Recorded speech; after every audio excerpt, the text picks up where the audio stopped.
الحمد لله نحمده ونستعينه ونستغفره ونعوذ بالله من شرور أنفسنا وسيئات أعمالنا من يهديه الله فلا مضل له ومن يضلل فلا هادي له وأشهد أن لا إله إلا الله وحده لا شريك له وأشهد أن محمدا عبده ورسوله أما بعد.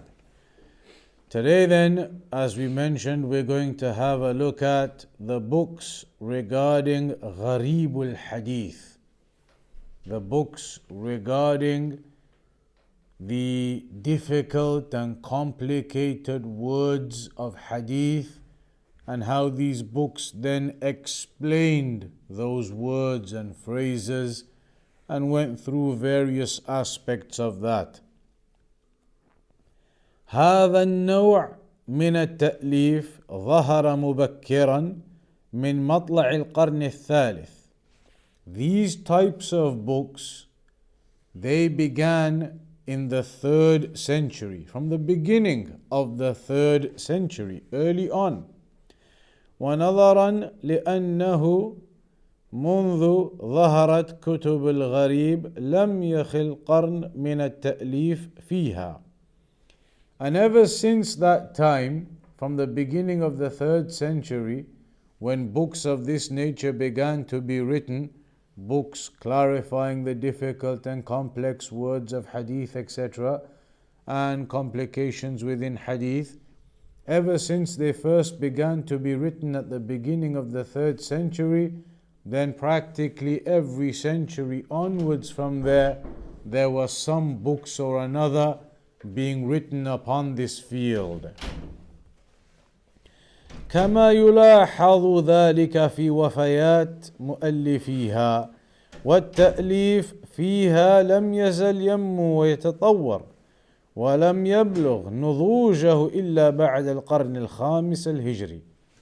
So it began in the 3rd century, carried on for the next century, and really only got to the real peak in these types of books into the 5th century. لذلك كله أخرت الكلام عنها إلى هذا الموضع. So we've been going through the books chronologically, or the books that were written in terms of the chronological order in history. The books of the 1st, 2nd, 3rd, 4th, 5th centuries. We're talking about these books now in the 5th century, even though they began to be written in the 3rd century, because it was only at the time of the 5th century when these kinds of books really came into fruition in the way that they were written and how they were done and the materials gathered within them. They came to a peak in the 5th century. Hence, these books have been mentioned here in the chronological order in the 5th century. So what are they exactly? Al-Murad bi Kutub al-Gharib, the intent behind these types of books, the books regarding the strange or ambiguous or complicated words of Hadith, التي تجمع الكلمات الغريبة أو الغامضة المعنى سواء من القرآن أو من الحديث لتفسيرها وشرح المشكل من معانيها. So these kinds of books, they focused on highlighting words from the Quran even and from Hadith in the Sunnah that are complicated words, complex in their meaning, difficult to understand the meanings behind these words and what the intention behind that word is here and there. Those kinds of deep words, complicated words, complex to understand, these books picked them all out and clarified and explained them.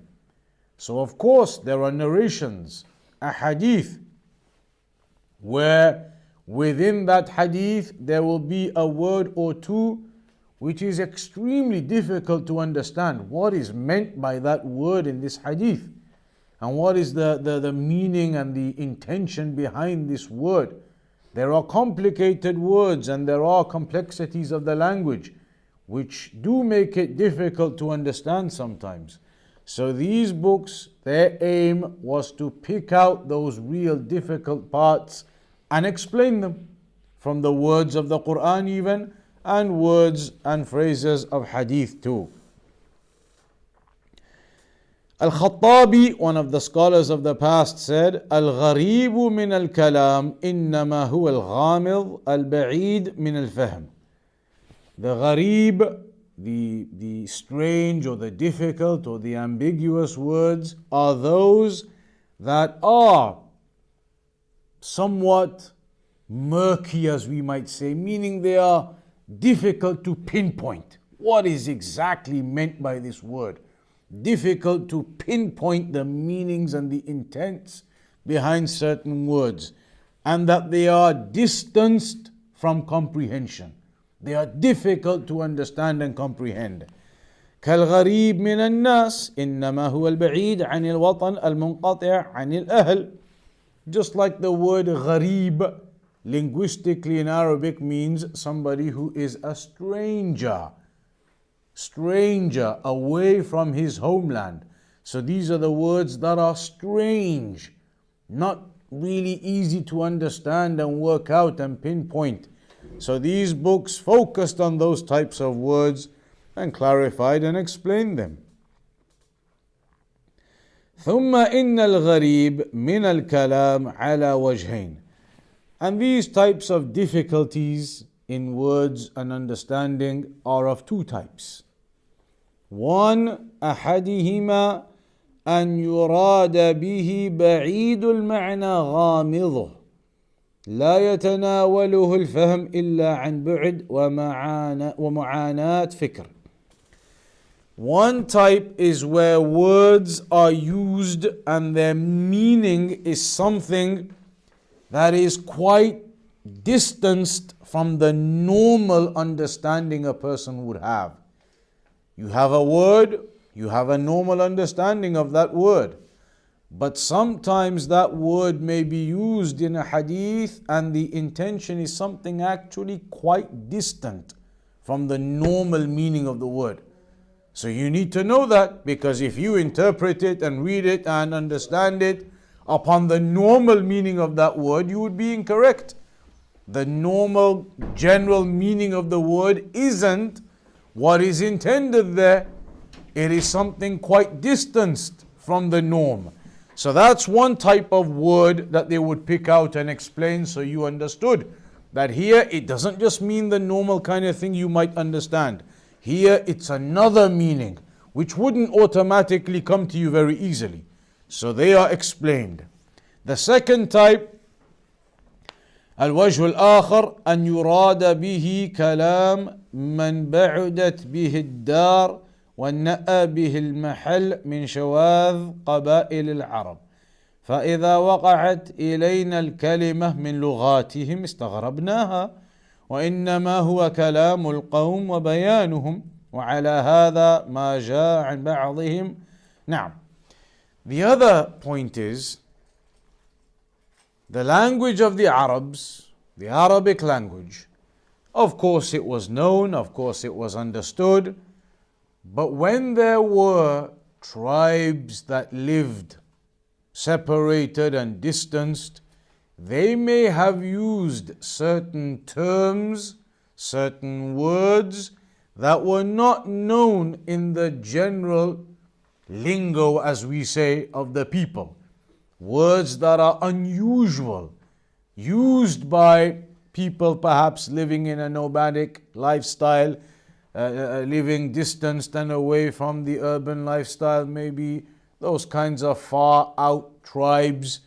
They may have certain words, certain terms that they use which are not known to the everyday person in their language.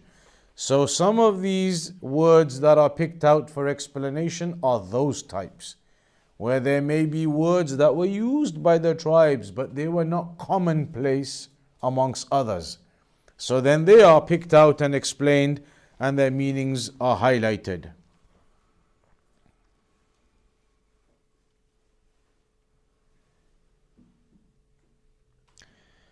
وقال الحافظ ابن الصلاح غريب الحديث هو عبارة عما وقع في متون الأحاديث من الألفاظ الغامضة البعيدة من الفهم لقلة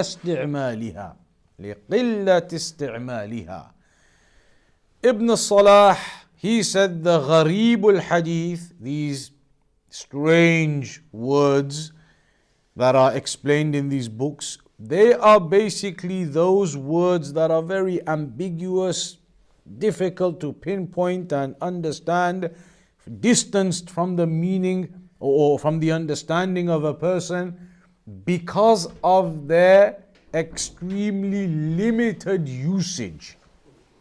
There may be certain words that are perfectly good words in that language, perfectly good words from that language, but they are used so little, so rare is their usage that people simply don't understand them and don't know them, even though they are perfectly legitimate words from that language.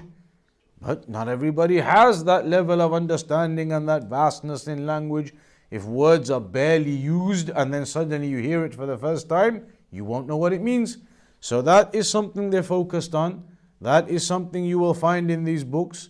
Words in hadith, which are words in the Arabic language that are so rarely used, you don't understand what it means when you see it. So they were explained in these books. Because remember too, these books weren't written as dictionaries for non-Arabs. These books were written to explain these words to the people who understand the language in the first place. They weren't written as dictionaries for non-Arabs. These were written as books for the ones who understand Arabic to understand these difficulties from Arabic. So there may be words that are very rare in usage that many people may not know. So they clarified that type of thing too.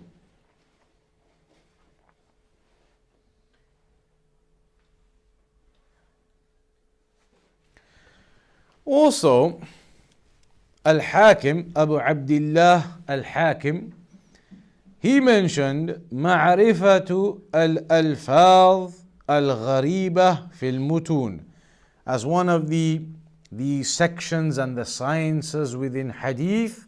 He mentioned it is to understand and have a knowledge of those strange words in the texts of the hadith. وهذا علم قد تكلم فيه جماعة من أتباع التابعين. And he says this is a type of science, a knowledge, that a group from amongst the third generation, the Atba' at-Tabi'een, a group from amongst the third generation spoke about this, the likes of Malik, Al-Thawri, Shu'bah, and those who came after them. And the first one who wrote in this field, wrote a book on this topic, was An-Nadhr ibn Shumayl. ثم صنف فيه أبو عبيد القاسم ibn سلام كتابه الكبير. Then after that, Abu Ubaid al-Qasim ibn Salam. Then he said, وَقَدْ صَنَّفَ الْغَرِيبِ. Now we're going to get to the book of Abu Ubaid al-Qasim ibn Salam shortly. He says, وَقَدْ صَنَّفَ الْغَرِيبِ بَعْدَ أَبِي عُبَيْدٍ جَمَاعَةً.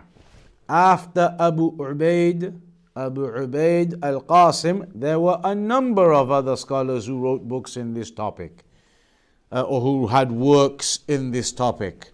The likes of Ali ibn al-Madini, Ibrahim ibn Ishaq al-Harbi, Muhammad ibn Muslim ibn Qutaybah. And Al-Hafiz As-Suyuti said, وَقَدْ أَكْثَرَ الْعُلَمَاءَ التَّصْنِيفِ فِيهِ. The scholars, they wrote a lot in this topic. Because obviously it's important. Words in hadith, you misinterpret them, you misunderstand them, changes the whole meaning of that narration perhaps. So it was important to make sure these one-off words here and there are properly clarified. so no misunderstanding and no misguidance occurs to the people as a consequence. So the scholars gave importance to writing a lot of books in this field. قيل أول من صنفه النظر ثم الأصمعي وكتبهم صغيرة قليلة. النظر that we mentioned, al-Asma'i, that they were the first ones to write in this field, but their books were quite limited. وألف بعدهم أبو عبيد القاسم ibn Salam. He wrote then afterwards a famous book in this topic, Gharib al-Hadith, known as the Gharib al-Hadith of Abu Ubaid al-Qasim ibn Salam, who died in 224 Hijri. And there are others like we mentioned, a few examples of those. You have the Gharib al-Hadith of Abu Muhammad Abdullah ibn Muslim ibn Qutaybah, died in 276 Hijri. You also have Gharib al-Hadith of Abu Ishaq Ibrahim ibn Ishaq al-Harbi, died in 285 Hijri.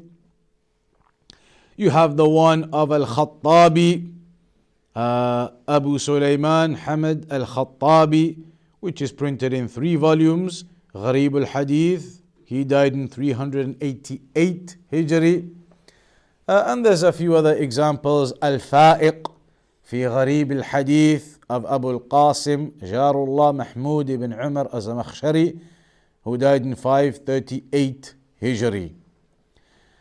Ibn al-Jawzi has a book also of Gharib al-Hadith. He died in 597 Hijri, of course. And there is the famous An-Nihaya fi Gharib al-Hadith of Majduddin al-Mubarak ibn Muhammad al-Jazari al-Ma'ruf bibn al-Athir. Ibn al-Athir, his book An-Nihaya fi Gharib al-Hadith. And that's available and printed.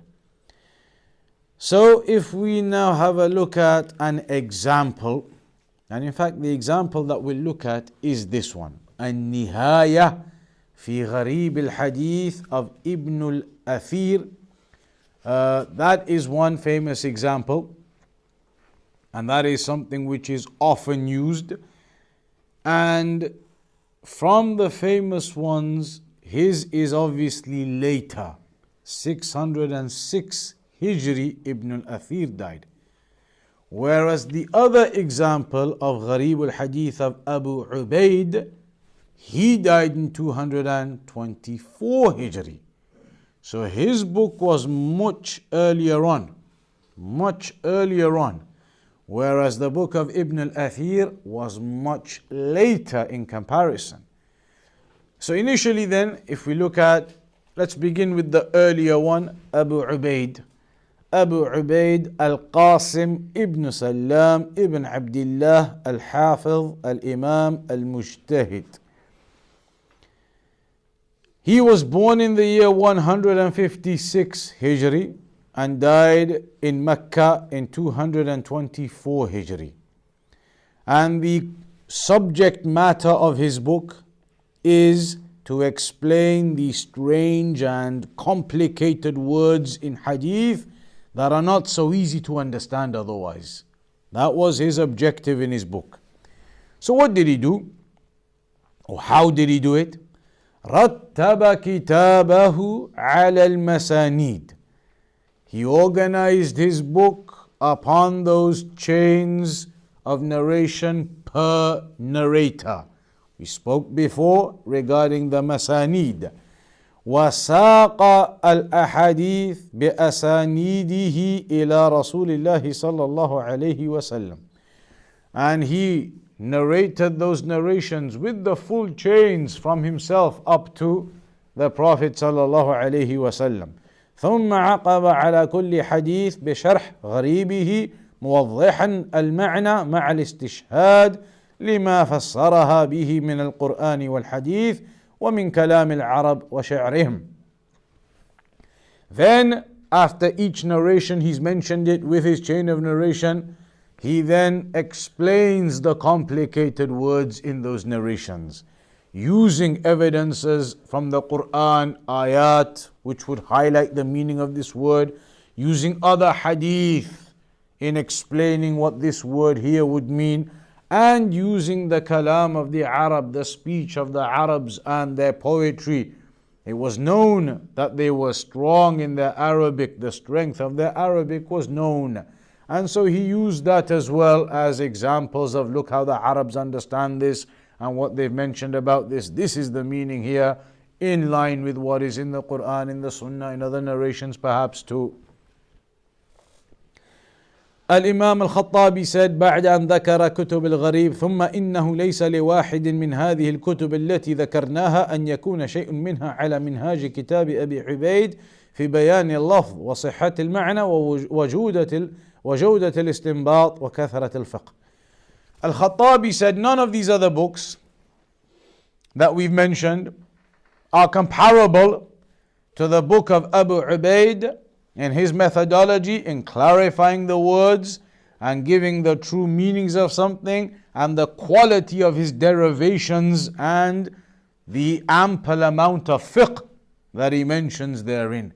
None of the other books, he said, are comparable to the book of Abu Ubaid. Al-Qasim. على الرغم من جودة كتاب أبي عبيد وسعة معلوماته وكثرة فوائده إلا أن في الوقوف على الفائدة منه عسر ومشقة. الوقوف على الفائدة منه عسر ومشقة نظرا لترتيبه على المسانيد، وفي المسانيد ما فيها من صعوبة الوقوف على الحديث فيها. Even though the quality of his book and the details of the explanation in the words that he picks out and how he gives the full details of those words and the meanings of them, the quality of all of that, unrivaled compared to some, as some scholars have mentioned.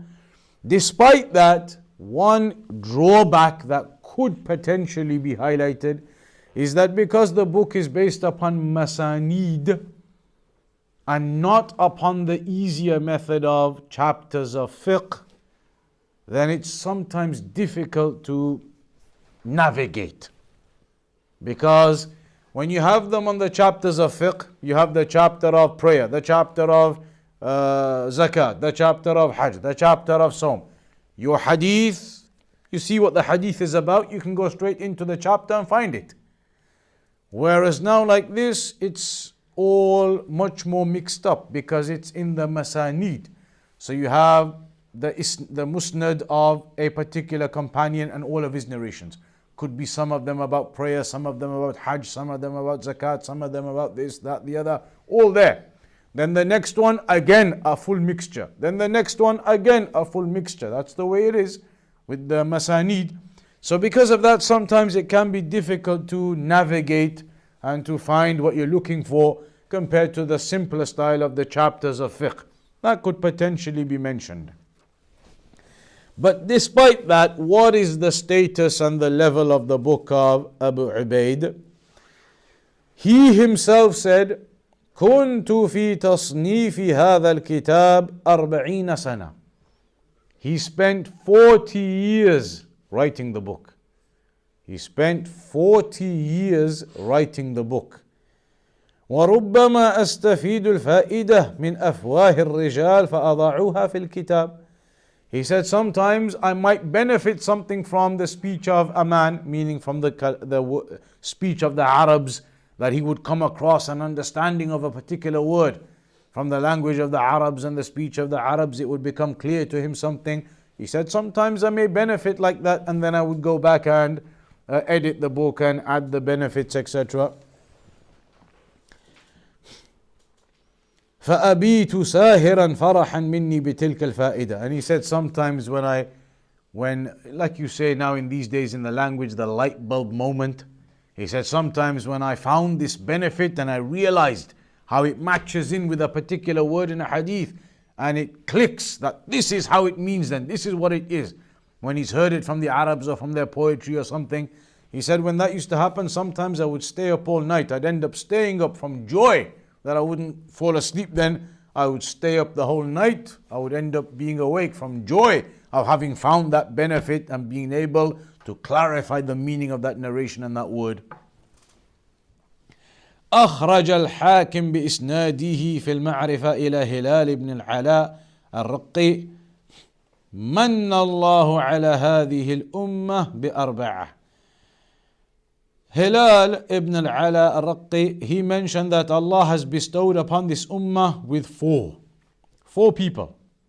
Allah bestowed upon this ummah 4 people that were of the greatest of benefit. Al-Imam Shafi'i, in terms of the fiqh of the ahadith, and Abu Ubaid in terms of explaining those difficult and strange words in the hadith, and Yahya ibn Ma'in for defending the Sunnah and stripping away all of the lies within it, for purifying the authentic narrations, clarifying that and stripping away the fabrications and the false narrations and chains of narrations and narrators. He was known to be somebody who had that precision in identifying the authentic narrations from the non-authentic narrations. And Ahmad ibn Hanbal, for having remained firm at the time of the trial that occurred during his time, when they all began to say the Quran is created. Yet he remained firm and did not fall under that banner of those rulers at the time even, who were killing people, imprisoning people, if they refused to believe this false aqidah that the Quran is created.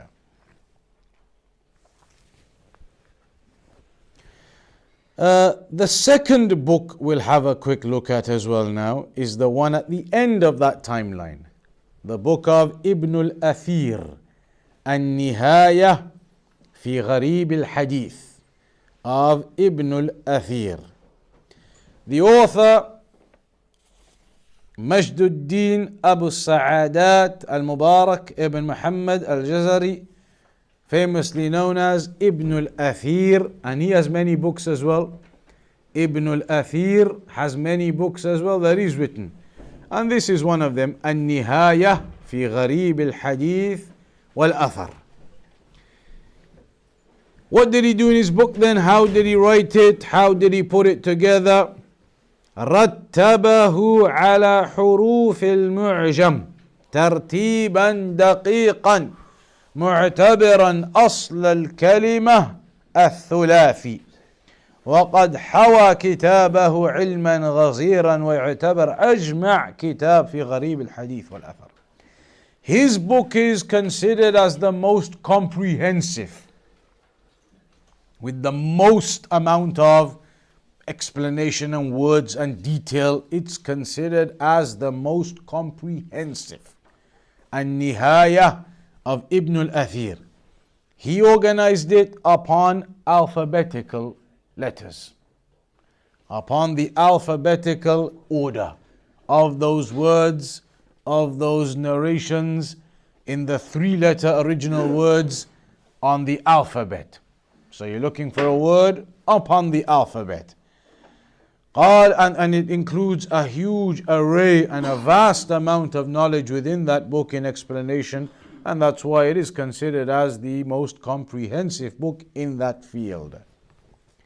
The author Ibn al-Athir himself said, لما وقفت على كتابه يعني أبا موسى المديني الذي جعله مكملا لكتاب الهروي ومتمما له، وهو في غاية من الحسن والكمال، وكان الإنسان إذا أراد كلمة غريبة يحتاج إلى أن يتطلبها في أحد الكتابين، فإن وجدها فيه وإلا طلبها من الكتاب الآخر، وهما كتابان كبيران ذوى مجلدات عدة، ولا خفاء بما في ذلك من الكلفة، فرأيت أن أجمع ما فيها من غريب الحديث مجردا من غريب القرآن إلى أن قال وجعلت على ما فيه من كتاب الهروي ها بالحمرة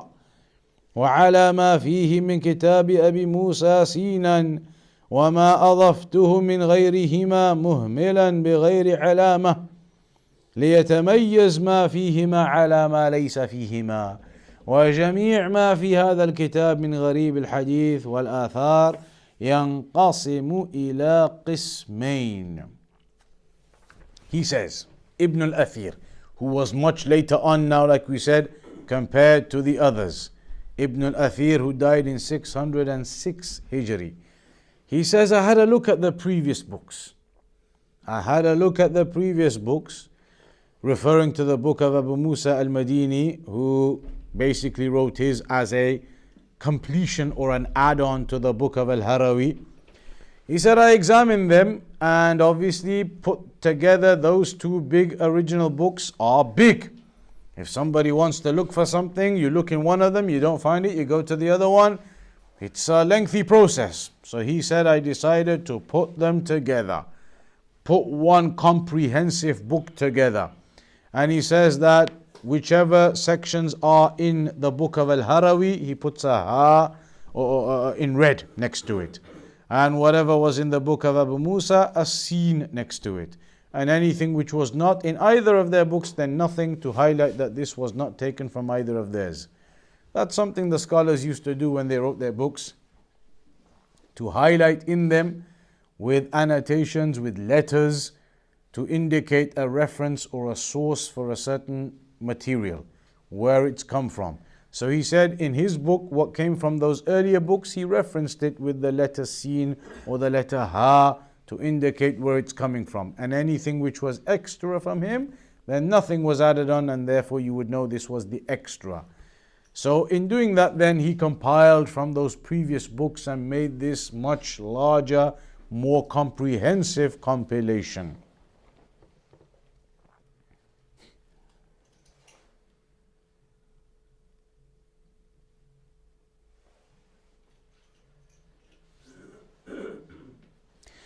Then he explains also the method of or the style of the narrations and how they are categorized, and those that are known and those that are not. But suffice to say, as Al-Imam al-Suyuti said, وَهُوَ أَحْسَنُ كُتُبِ الْغَرِيبِ وَأَجْمَعُهَا وَأَشْهَرُهَا وَأَكْثَرُهَا تَدَاوُلًا. That the book of Ibn al-Athir, it is the best book in terms of those gharib words of hadith, in trying to identify the meanings of those complicated or ambiguous words. And it is the most comprehensive, and it is the most famous, and it is the one that is most spread amongst the people and used amongst the people. So that is An-Nihaya of Ibn al-Athir.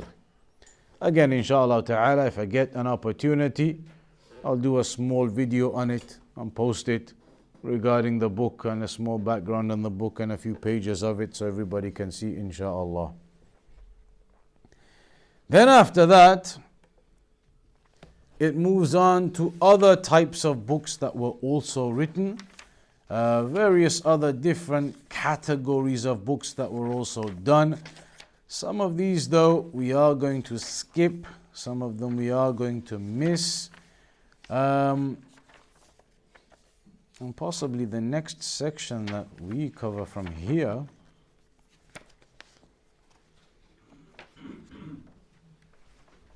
is going to be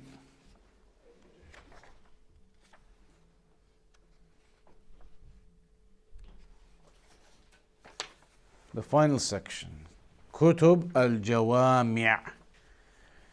This really now brings us to the conclusion. The Kutub al-Jawami', that's the one that we'll mention as our conclusion. Kutub al-Jawami', basically meaning the comprehensive books. So far we've been talking about books that were written in particular fields. All of these different books throughout the centuries in specific fields.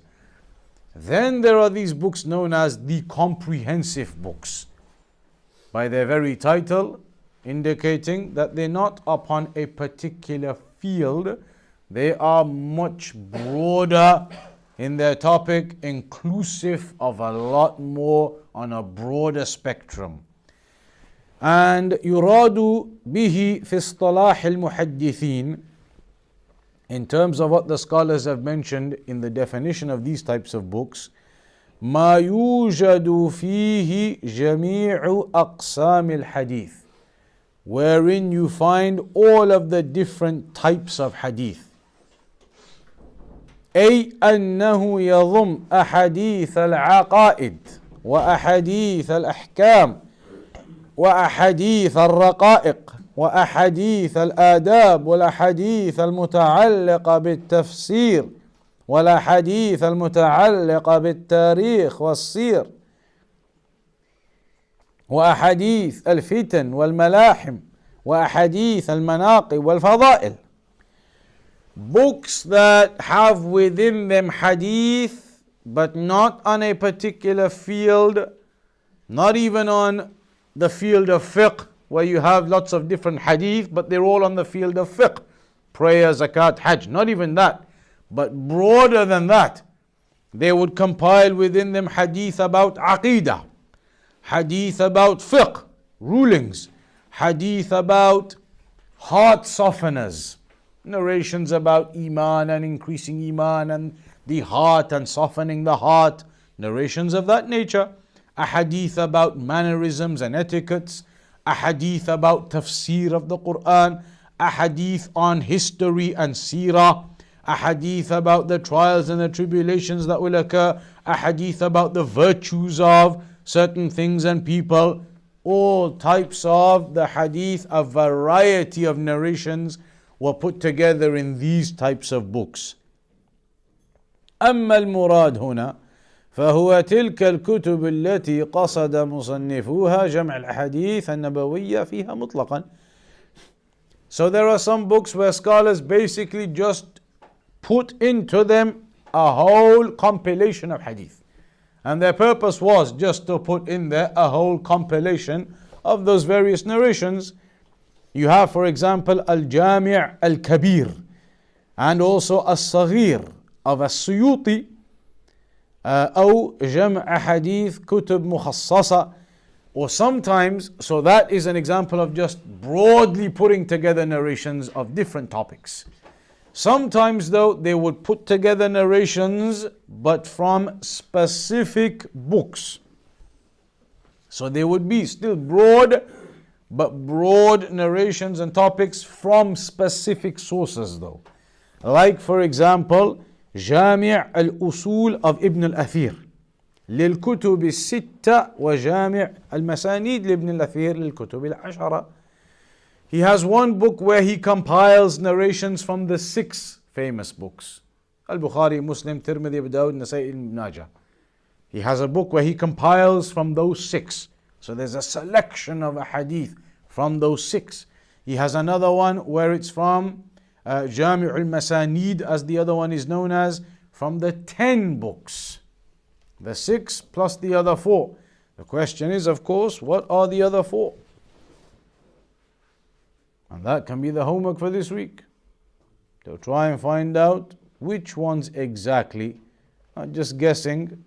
Guessing you can roughly maybe get down to the few which they might be. But let's see, for the homework, if somebody can find out Jami' al-Masanid of Ibn al-Athir, which 10 books are being referenced, or what is the intent of the 10 in that book. A few examples then, a few examples of these books. There's some that we've just mentioned anyway. You have others like Bahr al-Asanid fi Sahih al-Masanid of Abu Muhammad Ahmad as-Samarqandi, died in 491 Hijri. You also have, for example, Jami' al-Usul, we just stated that now, of Ibn al-Athir. Jami' al-Masanid, Jami' al-Masanid, there's that one which is by Ibn Kathir, That one is by Ibn Kathir, in fact, not Ibn al-Athir. The first one is by Ibn al-Athir of the 6 books. What we've just mentioned now about the 10 books, finding out what the 10 books are, that one is the book of Ibn Kathir. Correct that in your notes. The book Al-Jami' or Jami' al-Masanid is of Ibn Kathir. So what are the 10 that are intended in the book of Ibn Kathir? The other one, Jami' al-Usul, from the 6 books is of Ibn al-Athir. And there's a selection of some other examples as well, but you have those there. And then from the later times as well, Al-Imam al-Suyuti had some books on this field of a compilation. In conclusion, what do we say here? فمن أهم ما خرجت به من النتائج أولا التفريق بين التدوين الذي يعني تقييد المتفرق وجمع المتشتت في ديوان وبين التصنيف الذي هو تصنيف الكتب مرتبة على الفصول والأبواب. One of the main things, these are the conclusions now from the whole book. One of the main conclusions is that there used to be writings and works done from the very first century. But there is a difference between the works that were done initially, the tadween at that time, compared to the works that were done later. The main difference being that the original works of that time in the early 1st, 2nd century, they were more random. A hadith written down and narrations written down, they weren't organized as books as such. Whereas later on then, in the later centuries as we go along, they began to write them properly, organized on chapters and books, and easily workable and usable and to navigate through them. Whereas in the early stages, it was much more just about compilation, writing together papers, ahadith narrations, but it was all there recorded and written down. And that was the key. These books weren't just something that came about in the 2nd and 3rd century, and for a century or 2 centuries, none of this knowledge was written down. It's not like that. It was written down, but it was on papers and parchments and here and there. Then it was organized and put together, that knowledge that was already written down from the beginning. Also, we established that the writing down of hadith began during the time of the Prophet ﷺ himself. And those narrations about the disliking of it, we explained. Some of them maybe because they didn't want to rely on those narrations and their memory becomes weak. Some of them because they didn't want to mix up between the Quran and Hadith. But the conclusion obviously was there is no real outright prohibition for writing. They used to write and they wrote down narrations from that early time. Also, what we can deduce is that the Quran and the Sunnah, they are at the same level in terms of the evidence. We use the Quran as an evidence, we use the Sunnah, the authentic Sunnah, as an evidence too. Also, what we can establish from this is that the scholars throughout the centuries have put in a huge amount of work in preservation of the Sunnah. Imagine some of these scholars, 40 years on the book. 40 years of your life and you're carrying on writing, editing. Ibn al-Jawzi we spoke about last week. He had multiple books that he wrote. So many in his lifetime, writing. And it's not like these books were being written for financial reward. It's not like you're going to get a publishing contract. They were writing these books for the sake of Allah, knowledge for the ummah. Writing and putting their time and days and months and years into that.